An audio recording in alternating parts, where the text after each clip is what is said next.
10ാം ക്ലാസ്സിലെ എൻ്റെ പ്രിയപ്പെട്ട കുട്ടികളെ, നാളെ നമ്മൾ മലയാളം സെക്കൻഡിൻ്റെ പരീക്ഷ എഴുതാൻ പോവുകയാണ് അല്ലേ.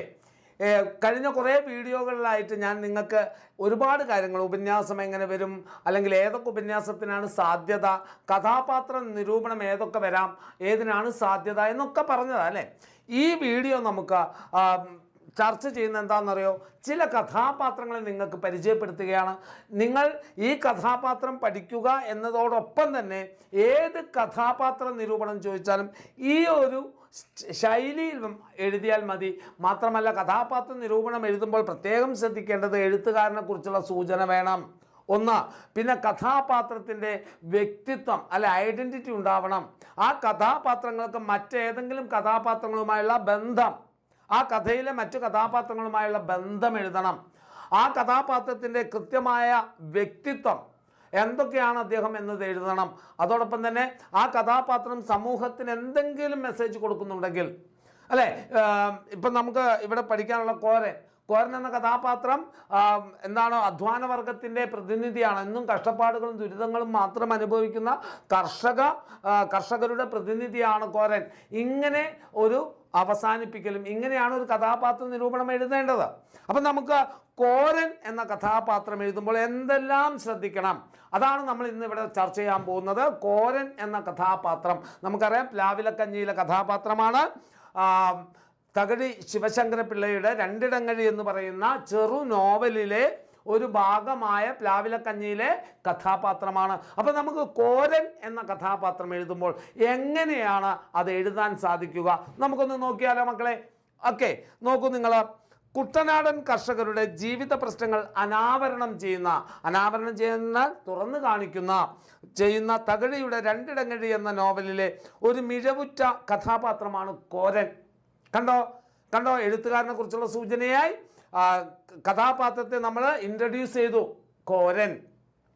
കഥയുടെ ഇതിവൃത്തം തന്നെ കോരൻ എന്ന കഥാപാത്രത്തെ കേന്ദ്രീകരിച്ചാണ് മുന്നോട്ട് പോകുന്നത്. കണ്ടോ. പിന്നെയോ, ഒരു യഥാർത്ഥ തൊഴിലാളിയുടെ കരുത്തും തൊഴിലിനോടുള്ള ആത്മാർത്ഥതയും കുടുംബസ്നേഹവും തൊഴിലാളി വർഗത്തോടുള്ള സ്നേഹവും പ്രതിബദ്ധതയും ഒക്കെയാണ് കോരൻ്റെ സ്വഭാവത്തിൻ്റെ പ്രത്യേകതകൾ. അപ്പം കഥാപാത്രത്തിൻ്റെ പ്രത്യേകതയാണ് ആദ്യം നമ്മൾ എഴുതേണ്ടത്. മനസ്സിലായ മക്കൾക്ക്? പ്രതികൂല സാഹചര്യങ്ങളെ തരണം ചെയ്യാനുള്ള തൻ്റെ ഇടവും ദൃഢനിശ്ചയവും കോരനുണ്ട്. ഒരു ആദർശ കഥാപാത്രമായിട്ടാണ് തകഴി കോരനെ അവതരിപ്പിച്ചിരിക്കുന്നത്. ഇതാണ് കോരൻ കഥാപാത്രം ചോദിച്ചാൽ ഇൻട്രൊഡക്ഷൻ എഴുതേണ്ടത്. ഏത് കഥാപാത്രം ചോദിക്കുമ്പോഴും ആ കഥാപാത്രത്തെക്കുറിച്ചുള്ള പാഠഭാഗത്ത് എങ്ങനെയാണ് അവതരിപ്പിച്ചതെന്നും അതാരാണ് എഴുതിയതെന്നുമുള്ള ചെറു നോട്ടാണ് മക്കളെ ആമുഖമായി നിങ്ങൾ കഥാപാത്രത്തിന് എഴുതേണ്ടത്. ഓക്കെ ആണോ? ഇനി നോക്കൂ, ഇനി നമ്മൾ കഥാപാത്രത്തിൻ്റെ മറ്റ് പ്രത്യേകതകൾ നോക്കൂ. നല്ലൊരു കുടുംബസ്നേഹിയെ കോരനിൽ കാണാം. അദ്ദേഹം ഒരു കുടുംബസ്നേഹിയാണ്. വിവാഹ ദിനത്തിലുണ്ടായ ചെറിയ കശപിശ വഴിയാണ് അച്ഛനുമായി കോരനും ഭാര്യയും പിണങ്ങിപ്പോരുന്നത്. എന്നാലും അച്ഛനെ കോരൻ മറന്നിരുന്നില്ല. വിചാരിക്കാതെ ഇരുന്ന ഒരു സന്ദർഭത്തിൽ, അവിചാരിതമായ ഒരു സന്ദർഭത്തിൽ തൻ്റെ പുതിയ വീട്ടിൽ അച്ഛനെ കണ്ടപ്പോൾ കോരൻ ഏറെ സന്തോഷിക്കുന്നു. ഇത്രയും കാലം അച്ഛനെ ശ്രദ്ധിക്കാതിരുന്നത് അയാൾ ആത്മാർത്ഥമായി ദുഃഖിക്കുന്നുണ്ട്. ആത്മാർത്ഥമായി ദുഃഖിക്കുന്നു എന്ന പദമല്ല, പകരം അക്ഷന്തവ്യമായ അപരാധം എന്നാണ് പറയുന്നത് കോരൻ അല്ലേ. ഒരിക്കലും മാപ്പർഹിക്കാത്ത തെറ്റാണ് താൻ തൻ്റെ പിതാവിനോട് ചെയ്തത് എന്നാണ് കോരൻ പറയുന്നത്. അതൊന്ന് ഓർത്തു വെക്കണം. എല്ലാം മറന്ന് പ്രായാധിക്യത്താൽ ശോഷിച്ചു പോയ അച്ഛനെ കോരൻ കെട്ടിപ്പിടിക്കുന്നു.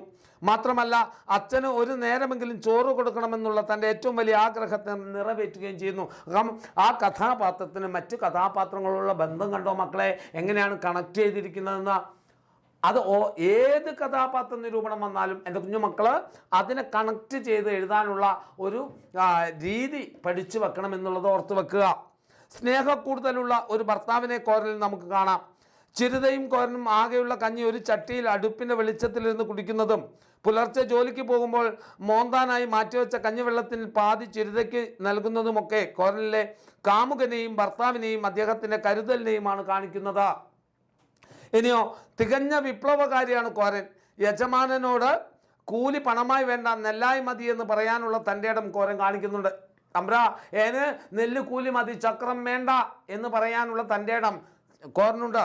മാത്രമല്ല, നെല്ല് കൂലി കിട്ടിയില്ലെങ്കിൽ ജോലിക്ക് പോകാതിരുന്നാൽ എന്ന് പോലും കോരൻ ചിന്തിക്കുന്നുണ്ട്. പിന്നെ ഇത്തരം ചിന്തകളെല്ലാം കോരനെ എന്താണ് കൊണ്ടെത്തിക്കുന്നത് തികഞ്ഞ സമരവീര്യമുള്ള ഒരു നായകൻ്റെ സ്ഥാനത്തേക്കാണ്. നോവലിൻ്റെ അവസാനത്തോടെ നമുക്കത് മനസ്സിലാവുകയും ചെയ്യും. കാരണം തൻ്റെ ഭാര്യയെ കയറി പിടിക്കാൻ വന്ന ജന്മിയെ കൊന്നിട്ട് ജയിലിൽ പോകുന്ന കോരനെ നമ്മൾ കാണുന്നുണ്ട്. വിപ്ലവത്തിൻ്റെ അണയാത്ത വീര്യമുള്ള കഥാപാത്രമാണ് യഥാർത്ഥത്തിൽ കോരൻ എന്ന് പറയുന്നത്. ചുരുക്കത്തിൽ മലയാള നോവൽ ചരിത്രത്തിൽ തന്നെ തിളങ്ങി നിൽക്കുന്ന ഒരു തൊഴിലാളിയും കഥാനായകനുമാണ് കോരൻ. ഇതാണ് കോരൻ എന്ന കഥാപാത്രത്തെ നിരൂപണം ചെയ്യേണ്ടത്.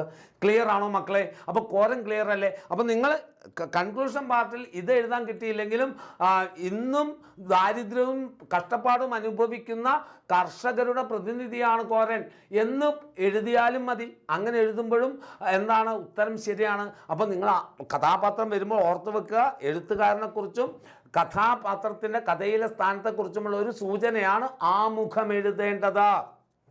അതിനുശേഷം ആ കഥാപാത്രത്തിൻ്റെ മറ്റ് പ്രത്യേകതകളും ആ കഥാപാത്രത്തിന് മറ്റു കഥാപാത്രങ്ങളുമായുള്ള ബന്ധമാണ് എഴുതേണ്ടത്. ഏത് കഥാപാത്രം ചോദിക്കുമ്പോഴും അതാ എഴുതേണ്ടത്. അതിനുശേഷം ആ കഥാപാത്രത്തിന് എന്തെല്ലാം പ്രത്യേകതകളുണ്ടെന്ന് എഴുതുക. ആ കഥാപാത്രം ഇന്നത്തെ സമൂഹത്തിന് എന്തെങ്കിലും സന്ദേശം നൽകുന്നുണ്ടോ, അല്ലെങ്കിൽ ഇന്നത്തെ കഥാപാത്രം നിങ്ങൾ കണ്ടുമുട്ടിയ ഏതെങ്കിലും ഒരു കഥാപാത്രം, നിങ്ങൾ വായിച്ച ഏതെങ്കിലും കഥയിലെ കഥാപാത്രവുമായി അടുത്ത ബന്ധം പുലർത്തുന്നുണ്ടോ? ഉണ്ടെങ്കിൽ അതും നിങ്ങൾക്ക് എഴുതാം. നിങ്ങളുടേതായ രീതിയിൽ ചില വാക്കുകൾ ഉപയോഗിക്കുന്നതിൽ തെറ്റില്ല. സാധാരണ കഥാപാത്രം 6 മാർക്കിനും വരാറുണ്ട്, 4 മാർക്കിനും വരാറുണ്ട്. 4 മാർക്കിന് വന്നാൽ അരപ്പുറത്തിൽ കവിയാതെ, അല്ലെങ്കിൽ ഏറ്റവും അധികമായാൽ 3/4 പുറം. നിങ്ങളുടെ ഇപ്പോഴത്തെ പരീക്ഷാ പേപ്പർ ചെറിയ പേപ്പറാണ് മക്കളെ. അതിൻ്റെ അടിസ്ഥാനത്തിലല്ല ഞാൻ പറഞ്ഞ ഒരു A4 ഷീറ്റിൻ്റെ ബലമാണ് ഞാനിപ്പോൾ പറയുന്നത്. നിങ്ങളുടെ പരീക്ഷാ പേപ്പർ ചെറുതാണെങ്കിൽ അതിനനുസരിച്ച് ചിലപ്പോൾ ഒരു പുറത്തിൽ എഴുതേണ്ടി വരും 4 മാർക്കിൻ്റെ ചോദ്യം. അപ്പം 4 മാർക്കിനാണെങ്കിൽ അത്രേ എഴുതേണ്ടതുള്ളൂ. ഇനി 6 മാർക്കിനാണെങ്കിൽ കുറച്ചുകൂടി വിശദീകരിച്ച് നമ്മൾ എന്ത് ചെയ്യണം, ആ കഥാപാത്രത്തിന് ഒന്നും കൂടെ വലുതാക്കിയിട്ട് അത് മറ്റ് പ്രത്യേകതകൾ, പ്രധാനപ്പെട്ട പ്രത്യേകതകളും അതോടൊപ്പം തന്നെ അദ്ദേഹത്തിനുള്ള മറ്റ് പ്രത്യേകതകളൊക്കെ വെച്ചുകൊണ്ട് കുറച്ചുകൂടെ നീട്ടി എഴുതണം. ഇങ്ങനെയാണ് 4 മാർക്കിനോ 6 മാർക്കിനോ നമുക്ക് വരാൻ സാധ്യതയുള്ള കഥാപാത്രങ്ങളിൽ ഒന്നാണ് കോരൻ എന്ന് പറയുന്നത്. ഓക്കെ മക്കളെ, അപ്പം നമുക്ക് ഇതുപോലെയുള്ള കഥാപാത്രം നിങ്ങൾക്ക് വേണമെങ്കിൽ നിങ്ങൾക്ക് കമൻറ്റ് ചെയ്യാം മക്കളെ. ഇനി നമുക്ക് മറ്റൊരു കഥാപാത്രവുമായി അടുത്ത വീഡിയോയിൽ കാണാം. അതുവരേക്കും ബായ് മക്കളെ.